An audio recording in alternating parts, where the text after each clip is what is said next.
tukurate nshongore, tukuvuga imyato nyamamare rwema, imihigo wuje yaminutse imyaka, umuryango niwo mizero. Urugo rwiza ni ijuru rito.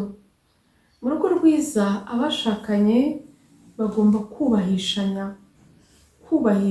umugabo wawe cyangwa umugore wawe, haba mu muryango, haba imbere y'abakozi, haba imbere y'abana, haba mu byo uvuga, haba mu byo ukora, haba aho ugenda, mbese ku buryo aho uzi neza ko uwo mwashakanye azanyura asanga bamuteguriye inzira. Hari abashakanye basuzugurana, yewe n'igihe hari abashyitsi ukamubwira nabi mbere y'abashyitsi. Waretse kuvuga nabi, waretse gusuzugura umugore wawe cyangwa umugabo wawe. Icyo avuze cyose umubwira nabi. Iyo uvuga nabi kenshi, uzareba inshuro uvuga nabi, nusanga ari nyinshi uzamenye ko ubanye nabi n'uwo mwashakanye.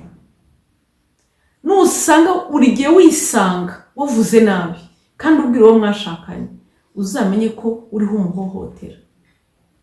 Kuko nta na rimwe kubwira umuntu nabi bikemura ibibazo mufite.